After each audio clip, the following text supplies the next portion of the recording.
The alarm screamed through the monitoring station like a dying animal.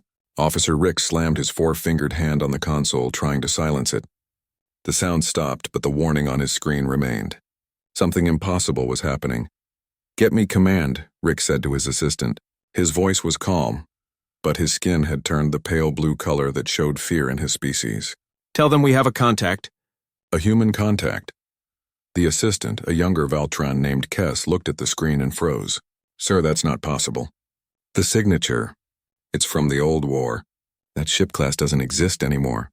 "I can read, Kess," Rick snapped. "Make the call." On the edge of Sector 7, where civilized space met the darkness of the unknown, a ship was coming. The computers identified it as UN's Indomitable, a human battleship. But that ship had been lost 247 years ago, before the war even ended. Everyone knew the story. The humans had sent it on some desperate mission, and it had vanished into nothing. Now it was back. Inside the Indomitable, Captain Kang Minho opened his eyes. The stasis pod hissed as it released him, and cold air filled his lungs. His body felt wrong, like he'd been asleep for years. His muscles were stiff. His mouth was dry. "Status," he said, his voice rough. "We're alive, Captain," a woman's voice answered. It was Park Hyejin, his second in command. She was already out of her pod, checking the systems. "But we have a problem." Kang pulled himself up and walked to the main console. His legs were shaky, but he forced them to work. On the screen, he saw hundreds of ships. Not human ships. Alien ships. And they were all around them. "Where are we?" Kang asked. "Same sector we entered," Hyejin said. "But the date." She stopped, like she couldn't believe what she was about to say. "Captain, according to the computer, we've been gone for 247 years. Kang stared at her. For a moment, he thought she was joking. But Hyejin never joked. "That's impossible," he said. "The experimental drive," another voice said. Dr. Yoon Jae-woo was climbing out of her pod, holding her head. "The temporal calculations. I warned them it might not work correctly." "You said it might fail," Kang said. "You didn't say it would throw us into the future." "I said it might affect time," Jae-woo replied. Nobody listened to the might part. More crew members were waking up. The bridge started to fill with confused voices. Kang raised his hand for silence. "Everyone, focus. We need information. Jae-woo, check our systems. Hyejin, scan those ships. Find out who they are and what they want." The crew moved quickly. They were military, trained for crisis. Even confused and scared, they knew their jobs. "Captain, we're being hailed," said Lieutenant Hansora from the communication station. "Multiple frequencies. Some are human. Kang moved to her station. "Put it through." A voice came through the speakers. It spoke Korean, but the accent was strange. Modern. "Unknown vessel, this is Commander Lee Dae-hyun of Earth Fleet Ship Harmony. Please identify yourself and power down your weapon systems immediately." Kang looked at Hyejin. "Earth Fleet? We don't have an Earth Fleet, we have the United Nations Space Force." "Not anymore, apparently," Hyejin said. She was reading her screens, her face getting paler. "Captain, I'm reading. There are humans on some of these ships, working with the aliens." "What?" Kang moved to look at her screen. She was right. The signatures showed mixed crews. Humans and aliens together. "UNS Indomitable, respond immediately," the voice said again. "You are in violation of Council space protocols. Power down your weapons or you will be fired upon." "Council?" Kang said. "What council?" He pressed the communication button. "This is Captain Kang Minho of the UNS Indomitable. We are on a mission authorized by United Nations Command. We are not powering down anything until someone explains what's happening." There was a long pause. Then the voice came back and it sounded shocked. "Did you say Kang Minho? The Kang Minho? Is there another one?" Kang replied. Another pause.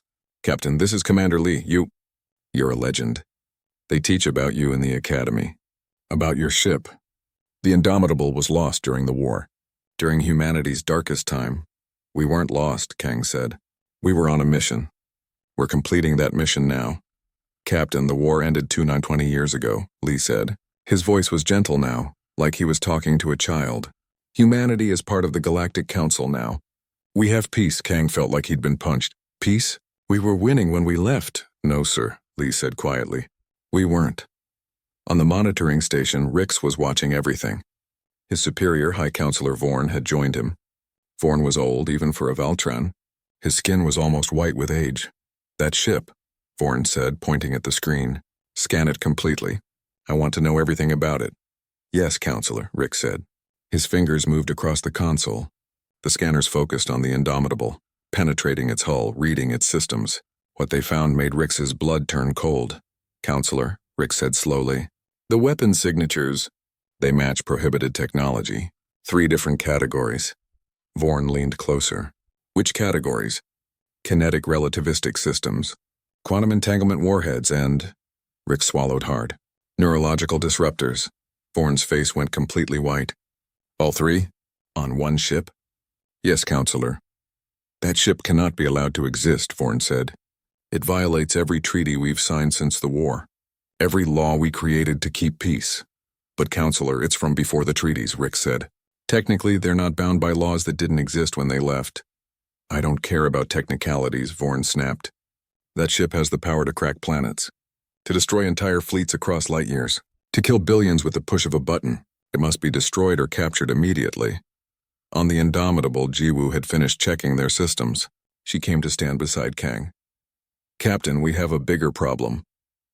Bigger than time travel? Kang asked. Our weapons, Jiwoo said quietly. I've been listening to their communications. The things we built, the systems we designed, they're all illegal now, banned by something called the Forbidden Armaments Treaty. Kang looked at her. Illegal? They're calling us a planet killer, Jiwoo said. They're right. We are, Yijin called out from her station. Captain, more ships approaching. Big ones, military configuration. They're surrounding us. How many? Kang asked. 73, Yijin said. And counting. Kang stood straight. He looked around his bridge at his crew. They were scared, confused. But they trusted him. They always had. Captain, what do we do? Sora asked. Kang walked to the main view screen. Outside he could see the ships gathering. Some were human designs, but smaller, weaker. Others were alien, strange shapes that moved in ways that didn't make sense. We were sent on a mission, Kang said, to explore, to protect humanity, to be ready for anything. He turned to face his crew. That mission isn't over. I don't care if 247 years have passed. I don't care if the whole galaxy has changed. We have our orders. But sir, Lee's voice came through the speakers. You don't understand. You have to surrender. If you don't, they'll destroy you. Destroy Earth, we can't fight the whole council. Kang pressed the communication button one more time. Commander Lee, let me make something very clear. We didn't survive the worst humanity had to offer, just to roll over because someone tells us to. If they want this ship, they can try to take it. But I promise you, it won't be easy. He cut the communication and turned to Hyejin. Bring weapons online. All of them. Sir, are you sure? Hyejin asked. I'm sure that we're not surrendering, Kang said. Not until we know the whole truth. Not until we know what happened to our people. The bridge crew moved to their stations. Systems hummed to life. Weapons that had been sleeping for 247 years woke up, ready for war. On the monitoring station, every alarm started screaming at once. Rix watched his screen in horror as the Indomitable's weapons powered up. Each one was enough to destroy his station. All of them together could end worlds. They're refusing to stand down, Rix reported to Vorn. Vorn's face was grim. Then we have no choice. Prepare the fleet for combat. That ship must not be allowed to threaten Council space. In the darkness of space, 2 sides prepared for battle. One side had numbers and modern technology. The other side had weapons that were never meant to exist. And somewhere between them, the fragile peace of 220 years was about to shatter. 3 days had passed since the standoff began. 3 days of the Indomitable sitting in space, weapons armed while Council ships surrounded it like wolves around a wounded bear. Nobody had fired yet, but everyone knew it could happen at any moment. Captain Kang stood on his bridge studying the latest reports. He hadn't slept much. None of them had. But they were still alive, and that meant they were doing something right. Captain, incoming transmission, Sora said. It's from Commander Lee again. He says he's coming aboard with a delegation. He's asking permission to dock. Kang looked at Hyejin. What do you think? Could be a trick, Hyejin said. Board us, plant explosives, take us out from inside. If they wanted us dead, they'd just attack, Jiwoo said. She was sitting at the science station, looking tired. They have the numbers. I think they want to talk. Kang thought about it. Let them board. But full security. Any wrong move, any at all, and we lock them in. Yes, sir, Heejin said. An hour later, Commander Lee Daehyun stood in the Indomitable's docking bay. He was young, maybe 30. His uniform was clean and pressed, nothing like the practical military gear Kang's crew wore. With him were 5 others. 3 humans, 2 aliens. Kang met them with 10 armed soldiers. The 2 groups stared at each other for a moment. Then Lee bowed, the formal Korean bow of respect. Captain Kang, Lee said. It's an honor. A real honor. Save it, Kang said. You're here to take my ship. Let's not pretend otherwise, Lee straightened. I'm here to prevent a war, sir. If you'll let me explain. Kang nodded to his soldiers. They didn't lower their weapons, but they stepped back slightly. Fine. Talk. But you try anything and you'll find out why they called this ship the Indomitable. Lee gestured to the aliens. This is Ambassador Theo Volstrin and Inspector Nam Kyungmin. They need to see your weapons bay, to confirm what our scans are showing. My weapons are none of their business, Kang said. They are everyone's business, one of the aliens said. It was tall and thin, with blue skin and too many eyes. Its voice came from a translator on its chest. Your ship carries weapons that were banned by unanimous galactic agreement. Weapons that can destroy entire worlds. Entire civilizations. Weapons we built to defend ourselves, Kang said. From you. From us. The alien's skin turned darker. We had nothing to do with the war. My people weren't even contacted yet when your species fought the Valtrans. The who? Kang asked. The species you went to war with, Lee said quietly. We call them Valtrans now. It's complicated. Everything seems complicated, Kang said. Fine. You want to see the weapons? Come on. He led them through the ship. His crew watched as they passed, their faces showing confusion and anger. To them, these people were strangers. Possible enemies. Kang understood the feeling. The weapons bay was massive, taking up 3 decks of the ship. Chief Engineer Nam Subin was waiting there. She was short and tough, with oil stains on her uniform and a wrench in her hand. Captain, Subin said. These the inspectors? Yeah, Kang said. Show them what they want to see, Subin grinned. It wasn't a friendly grin. Sure thing, she turned to the visitors. Welcome to the arsenal that scared the galaxy. Let me give you the tour. She walked to the first weapons system. It was a rack of missiles, each one 10 meters long. These are kinetic relativistic missiles. We call them planet crackers. They accelerate to 0.9 light speed before impact. At that velocity, even a small one hits with the force of a nuclear bomb. A big one could break a planet's crust. Inspector Nam, the human who'd come with Lee, pulled out a scanner. His hands were shaking. This is a Class 5 prohibited weapon. Just having one of these is enough for the Council to quarantine an entire species. We have 47, Subin said cheerfully. The inspector looked like he might throw up. Next, Subin continued, walking to another system. Quantum entanglement warheads. These are fun. You load them with paired particles, fire them at different targets, then trigger them simultaneously. Doesn't matter if the targets are light years apart. When one goes off, they all go off instantly. How many? Ambassador Volstrin asked. Its voice was barely a whisper.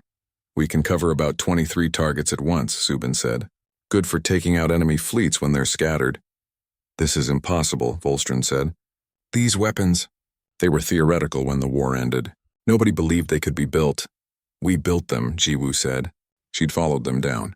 I helped design them, we had to. The enemy had faster ships, better shields, more experience. We needed something they couldn't defend against. And this? Lee asked, pointing to a large cylindrical device in the center of the bay. Subin's smile faded. That's the neurological disruptor. We only have one. Honestly, we hoped we'd never have to use it. What does it do? Lee asked. It broadcasts a field across space, Jiwoo said. The field disrupts organic neural activity. Shuts down the brain. Every brain within range. Range? Volstrin asked. About 3 million kilometers, Jiwoo said. Depending on the species, it either knocks them unconscious or kills them instantly. The room went silent. Even Subin looked uncomfortable now. Do you understand what you have here? Volstrin said. Its voice was angry now. These weapons are banned for a reason. They don't just kill soldiers. They kill everything, civilians, children, entire ecosystems. This ship could commit genocide with the push of a button. This ship could also stop genocides, Kang said. Or have you forgotten who started the war? We didn't forget, Lee said. But Captain, you need to understand. Humanity lost that war, lost it badly. The only reason we survived is because we agreed to disarm completely. We signed treaties promising we'd never build weapons like these again. If the Council finds out we had this ship hidden somewhere, they'll think we lied. They'll think we're planning another attack. Hidden? Kang said. We weren't hidden. We were on a mission. I know, Lee said. But they don't care. To them you're a threat. A massive threat. So what do you want me to do? Kang asked. Surrender my ship? Let you destroy everything we built? I want you to survive, Lee said. I want humanity to survive. Right now there are 73 Council warships out there. By tomorrow there will be 200. They're preparing to destroy you, Captain. And if you fight back, if you use these weapons, they'll destroy Earth too. Earth? Kang looked at him. Why would they attack Earth? Because Earth will defend you, Lee said. We've already received orders from President Choi. If the Council attacks you, we're supposed to protect you. Which means war, full war. And this time, Captain, we'll lose everything. Kang felt the weight of those words. He'd been so focused on his ship, his crew, his mission, he hadn't thought about modern Earth, about the billions of people living there now. Show me, Kang said. Show me what happened. Show me the war. The peace, everything. For the next 2 hours, Lee and his team showed Kang recordings of the war. Battle after battle where human ships were destroyed, colonies burned, millions dead. Then the peace talks, the surrender. The treaties that banned every weapon humanity was good at building. They showed him modern Earth, restricted to a small corner of space. Monitored constantly, paying reparations for a war they didn't start, living under rules they didn't make. We're not free, Lee said quietly. We smile and pretend we are, but we're not. We're prisoners who bought our lives with our dignity. Kang stared at the screen. And you want me to help keep this peace? I want you to not destroy it, Lee said. Captain, I understand your anger. I really do. But if you fight, if you show them what these weapons can do, it will make everything worse. Before Kang could answer, alarms started screaming through the ship. Heejin's voice came over the intercom. Captain, to the bridge. We're under attack. Everyone ran. When they reached the bridge, the main screen showed chaos. Ships were firing on each other. Not at the Indomitable, at each other. What's happening? Kang demanded. It's a faction called the Purity Front, Heejin said. They're extremists. They're attacking the Council ships trying to get to us. Why? Kang asked. Because they think you're an abomination, Lee said, breathing hard from the run. They want to destroy you before you can be studied. Before other species learn to build weapons like yours. On the screen, Kang watched a dozen small ships break through the Council formation. They were heading straight for the Indomitable. Captain, they're arming weapons, Heejin said. Multiple missile locks. They're going to fire. Kang looked at Lee. You want me to surrender? To trust you? Then stop them. I can't, Lee said. My ship isn't fast enough. Nobody can stop them in time. Then I will, Kang said. He turned to Heejin. Target those ships. Use the relativistic missiles. Minimum yield. Captain, if you fire, Lee started. If I don't fire, they'll kill us, Kang said. And then what? Will the Council thank them? Or will they realize they need to talk? Heejin's fingers moved across her console. Targets locked. Fire, Kang said. The Indomitable launched 3 missiles. They accelerated so fast they seemed to just appear at their targets. The explosions were bright and quick. 17 ships vanished in 43 seconds. The weapons bay went silent. The attack stopped. Every ship in the sector just sat there watching. My God, Inspector Nam whispered. I just defended my ship, Kang said. Like any captain would. The message from Earth arrived 6 hours after the Indomitable destroyed the Purity Front ships. Captain Kang read it alone in his quarters, the door locked, the lights dim. It was from President Choi Eun-ji herself. The message was short. Captain Kang, the Council has given us an ultimatum. Surrender your ship within 24 hours or Earth will be quarantined. No trade, no travel, no contact with the galaxy. They're also demanding we pay for the 17 ships you destroyed. We can't afford it, Captain. It will bankrupt us. But I want you to know something. The cabinet voted. We're not surrendering you. Whatever happens, Earth stands with the Indomitable. You're not alone. Below that was another message marked personal and encrypted. Kang opened it. They're listening to everything I say officially, so I'll be quick. You don't have to bend, Captain. You're free in a way we never were. Free to make the choices we couldn't. Whatever you decide, some of us will understand. President Choi. Kang read both messages 3 times. Then he deleted them and called a meeting. The senior staff gathered in the conference room. Kang, Hyejin, Jiwoo, Subin, and a few others. They looked tired, scared, but still ready to fight. I've received Earth's official position, Kang said. They're supporting us, refusing to surrender the ship. That's good, right? Subin asked. That's suicide, Jiwoo said. Earth can't fight the Council. They'll be destroyed. Maybe, Hyejin said. Or maybe the Council is bluffing. Maybe they're scared of us. They should be, Subin said. We just took out 17 ships like they were nothing. We took out extremist ships, Jiwoo corrected. Small ships with old weapons. The real Council fleet is different. They have ships that could crack this hull open. Maybe not easily, but eventually. So what do we do? Sora asked. She looked young suddenly. Younger than she had 3 days ago. We can't surrender. We can't fight. What's left? We run, Hyejin said. We use the experimental drive, jump away. Disappear like we did before. Everyone looked at Jiwoo. She was the one who understood the drive. It's possible, Jiwoo said slowly. The drive still works. But there's a problem. To activate it, we need massive amounts of power. More power than the engines can provide. So where do we get it? Kang asked. The weapon systems, Jiwoo said. If we channel all their power into the drive at once, it should be enough. But it will look like we're firing. Like we're attacking. And the energy discharge will be huge, catastrophic. It could damage any ship within 10,000 kilometers. How bad? Kang asked. Bad, Jiwoo said. Radiation burns. System failures. Depending on their shields, some ships might not survive it. The room went quiet. So our choices are surrender, fight, or run while maybe killing people accidentally, Subin said. Great options. There might be another way, Sora said. Everyone looked at her. She looked nervous, but continued. What if we talk? Really talk. Not to the military. To everyone. To the whole galaxy. Say what? Hyejin asked. The truth, Sora said. About the war. About what really happened. Commander Lee said humanity surrendered. That we're prisoners pretending to be free. What if everyone knew that? They do know it, Kang said, do they? Sora asked. Or do they know the official story? The one that makes the Council look good? Kang thought about it. You want to broadcast our side of the story? Yes, Sora said. We have all the original records. First contact. The attacks. Everything. Let people see what really happened. The Council will just jam the transmission, Hyejin said. Maybe, Sora said. But we have the most powerful communications array in the sector. We can broadcast on every frequency at once. It will take them time to block them all. And by then people will have heard. Well, what good does that do? Subin asked. So people know the truth. They're still going to demand we surrender. Some will, Jiwoo said, but others might not. Ambassador Volstron seemed sympathetic, and I've been monitoring Council communications. There are species who aren't happy with how things are run. Species who feel controlled by the powerful ones. You think they'd support us? Kang asked. I think they'd support the idea of us, Jiwoo said. A small ship standing up to the entire Council. It's inspiring. Romantic, even. Kang leaned back in his chair. It was a crazy idea, but everything about their situation was crazy. Sora, how long would it take to prepare the broadcast? 2 hours, Sora said. Maybe 3. Do it, Kang said. Prepare everything. But don't transmit yet.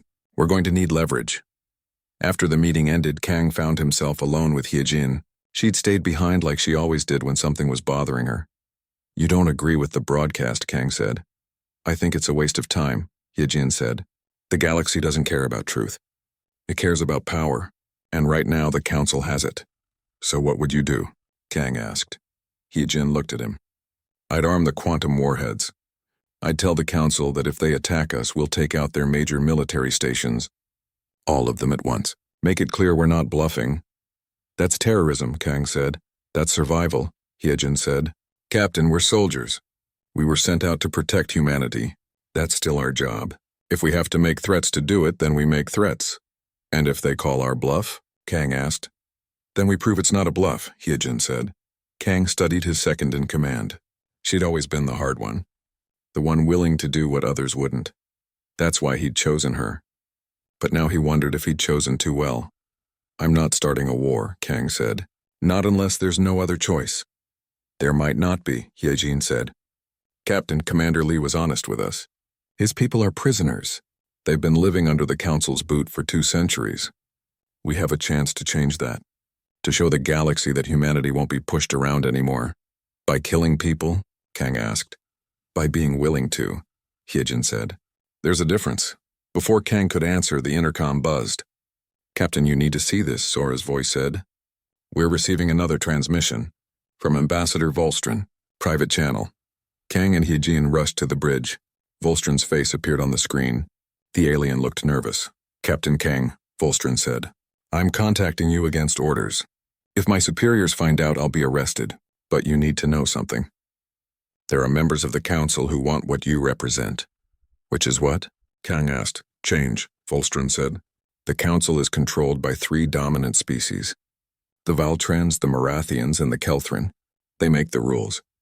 They decide who gets resources, who gets representation. The rest of us just follow orders.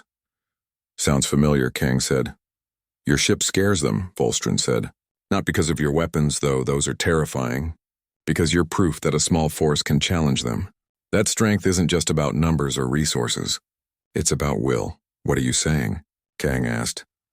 I'm saying that if you surrender, you'll inspire no one, Volstron said. But if you stand your ground, if you make them negotiate with you as equals, others will follow. My people, others like us, will demand the same treatment. So you want me to start a rebellion, Kang said.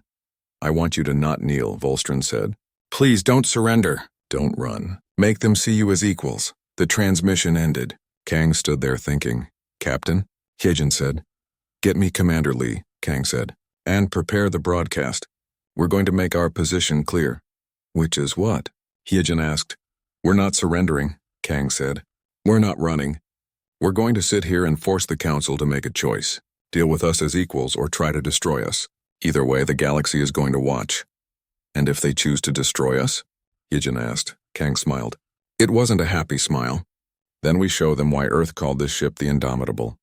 In Earth's government center, President Choi watched the same message from Volstron. Her advisors were arguing around her, debating what to do. But she wasn't listening. She was thinking about her grandmother. The woman had lived through the war, had survived when so many others hadn't. She'd told Choi stories about those days, about how humanity had almost been erased, about how they'd surrendered everything just to survive. Enough, Choi said. The arguing stopped. Contact Admiral Song. Tell him to move the fleet into defensive positions around the Indomitable. Madam President, that will be seen as an act of war, one advisor said. I don't care, Choi said. Captain Kang is right. We've been living on our knees for too long. If we're going to die, let's die standing up. You're willing to risk Earth for one ship? Another advisor asked. I'm willing to risk Earth for what that ship represents, Choi said. The idea that we don't have to accept whatever the powerful decide. That we have a say in our own future. The Council will attack, the advisor said. Maybe, Choi said. Or maybe they'll blink first. Either way, it's time to find out who we really are. In space, Admiral Song Jaemin received his orders. He read them twice, then looked at his officers. You heard the President, Song said. Move the fleet. Defensive formation around the Indomitable. Sir, that's suicide, his tactical officer said. Probably, Song said.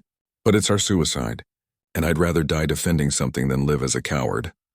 The Earth fleet moved. 37 ships, small compared to the Council force but moving with purpose. They took up positions around the Indomitable, shields raised, weapons ready. The Council fleet watched but didn't move. Nobody knew what would happen next. Lieutenant Han Sora sat at her communication station, hands shaking. She'd prepared the broadcast. Every file was ready. Every frequency was mapped. All she needed was Captain Kang's order to transmit. Captain, she said, everything's ready. Kang stood at the center of the bridge looking at the view screen. Outside, the Earth fleet had formed a protective shell around the Indomitable. Beyond them, 200 Council warships waited. The tension was so thick you could feel it. How long until the Council can jam us? Kang asked. Maybe 5 minutes, Sora said. That's being generous. Their jamming technology is better than ours. 5 minutes to tell a 220-year story, Kang said. That'll have to be enough. He turned to her. Begin transmission. All frequencies. Make sure everyone hears this. Sora's fingers moved across her console. Broadcasting now, Captain. Across the galaxy, on thousands of worlds, millions of screens suddenly switched to show the same thing. A man in an old military uniform standing on the bridge of a ship that shouldn't exist. My name is Captain Kang Minho of the United Nations Starship Indomitable, Kang began.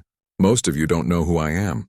Some of you think I'm a criminal, a terrorist, someone carrying weapons that should never exist. I'm here to tell you why those weapons exist, why my ship exists, and why we're not surrendering. He nodded to Sora. She began playing the archived files. This is First Contact, Kang's voice continued. The moment humanity met the Valtron Empire, we tried to communicate. To show we came in peace, this is what happened.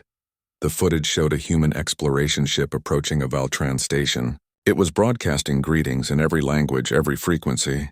The response was immediate and violent. Valtran warships appeared and opened fire without warning. The human ship didn't even have time to raise shields. It was destroyed in seconds.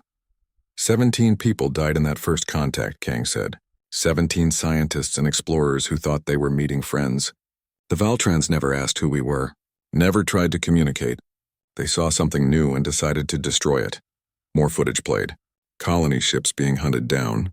Space stations burning. Earth's early fleet, small and desperate, trying to defend evacuation ships while civilians ran for their lives. We didn't start this war, Kang said. We tried to stop it. We sent messages begging for peace talks.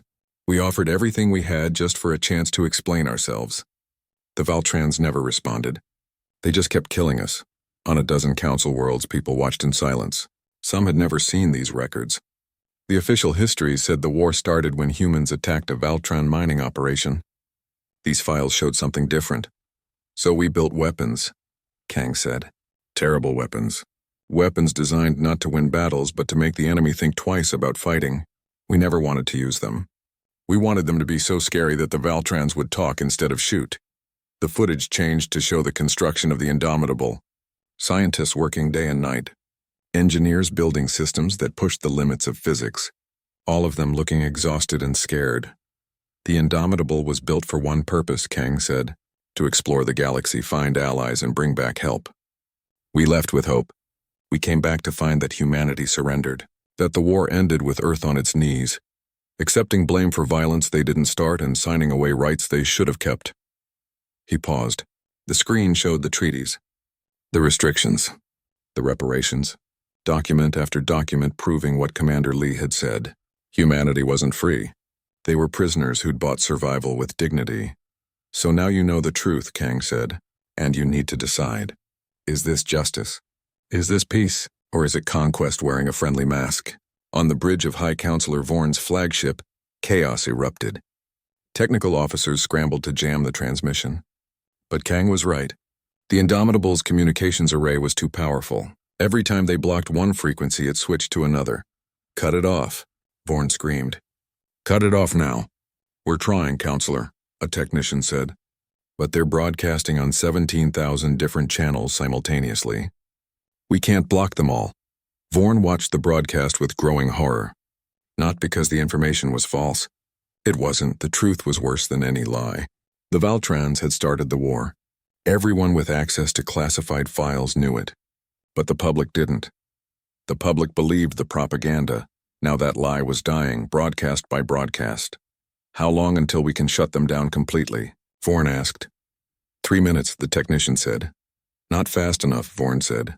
He turned to his military commander. Prepare all ships for attack. We're destroying that vessel immediately. Sir, if we attack, the Earth fleet will defend them, the commander said. Then we destroy them too, Vorn said. Back on the Indomitable, Sora was monitoring the Council's communications. Captain, they're moving. All ships. Attack formation. How long? Kang asked. 2 minutes until weapons range, Sora said. Kang turned to Hijin. Time to make our stand clear. Arm the quantum warheads. Let them see we're serious. Yes, sir, Hijin said. Her fingers moved quickly. Across the ship, weapons came online. Not just the relativistic missiles this time. Everything. On every council ship, alarms started screaming. Sensors detected the Indomitable's weapons powering up. More than that, they detected targeting locks. The Indomitable was painting targets on council military stations across multiple sectors. Fleet Master Draven commanded the Council Armada. He was Valtron, old and experienced. He'd fought in the war against humanity.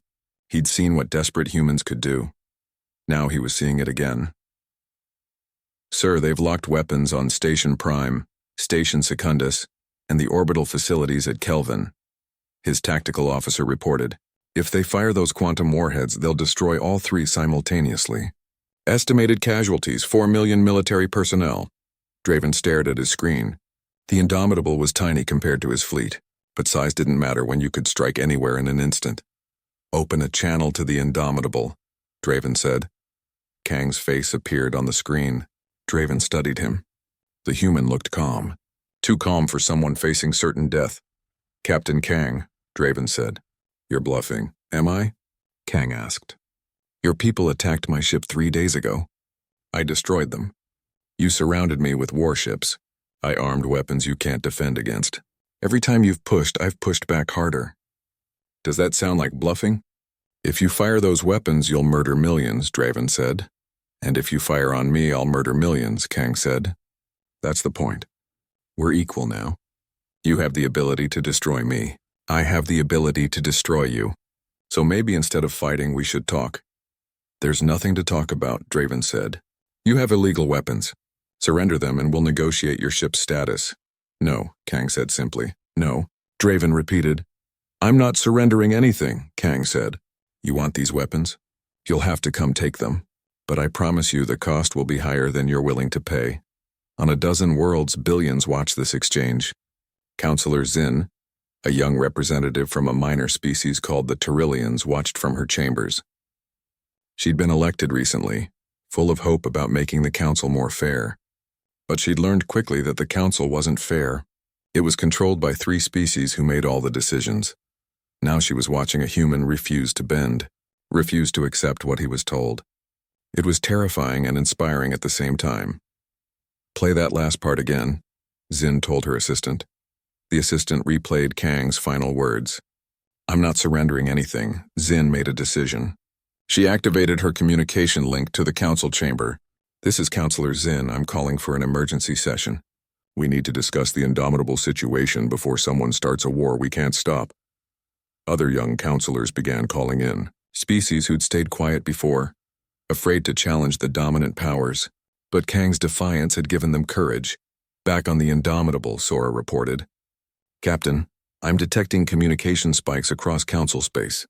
Multiple planets. It looks like debates, arguments about us. The broadcast worked, Jiwoo said quietly.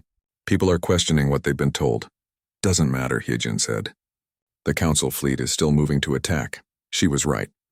On Draven's flagship, the order had been given. Every ship was moving into firing position. Captain, we're out of time, Hyejin said. If we're going to jump, we need to start now. Channel power from the weapons. Kang looked at the screen, at the Earth fleet surrounding his ship, at the Council Armada getting closer, at Draven's face showing determination and fear.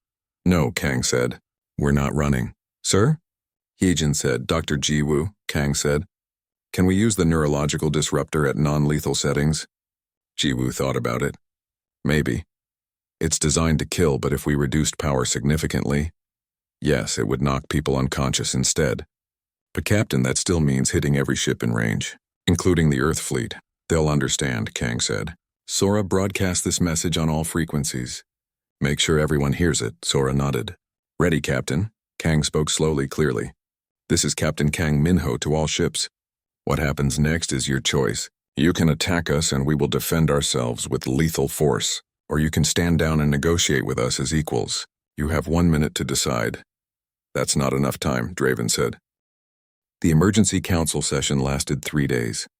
Captain Kang watched parts of it from the Indomitable's bridge. It was broadcast publicly, something that almost never happened. The council wanted everyone to see them handling the crisis, but what people saw wasn't a council handling anything. It was chaos. The human must surrender, Counselor Vorn shouted. He looked exhausted. We cannot allow one ship to hold the entire galaxy hostage. The human isn't holding anyone hostage, Counselor Zin replied. She'd become the leader of the reform movement, almost by accident. He's defending himself. Maybe if we hadn't spent 2 centuries keeping his species under our boot, he wouldn't need to. We saved humanity, Bourne said. We ended the war. We gave them peace. You gave them slavery dressed as peace, a new voice said. It was Ambassador Volstron. He'd been called to testify. I've seen the treaties. I've read the restrictions. Humanity can't develop new technology without approval. Can't travel to most sectors. Can't even build a defense fleet. You call that peace? It's order, Bourne said. The alternative is chaos. The alternative is freedom, Zin said. Something my people understand well. We spent 400 years under Valtran control. We know what it means to live in a cage. On Earth, President Choi watched the session with her advisors. For 3 days they'd waited. The Council fleet hadn't attacked. The Indomitable hadn't fired. Everyone was talking instead of shooting. This is actually working, one advisor said, surprised. Don't celebrate yet, Choi said. Talking is easy. Changing is hard. She was right. On the 4th day, High Counselor Vorn made his move. He called for a vote, a simple resolution. The Indomitable must surrender its weapons or be destroyed by unified council action. All in favor? Vorn said. The 3 dominant species voted yes immediately. Valtrans, Morathians, Kelthrin. Together they had enough votes to pass almost anything. But then something unexpected happened.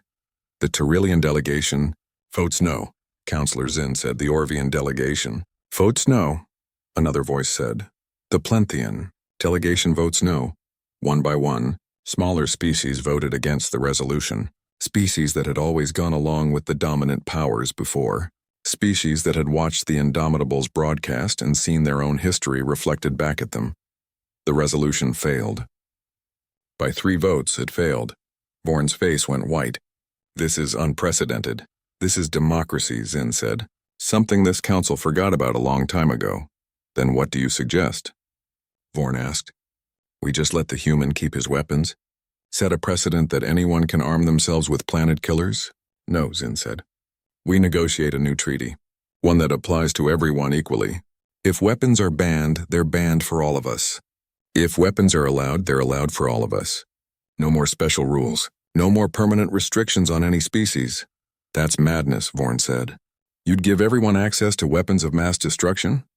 I'd give everyone the same rights, Zin said. The right to defend themselves. The right to be treated as equals. The debate continued for days. But slowly a framework emerged. A new treaty. One that would change everything. On the Indomitable, Captain Kang received a visitor.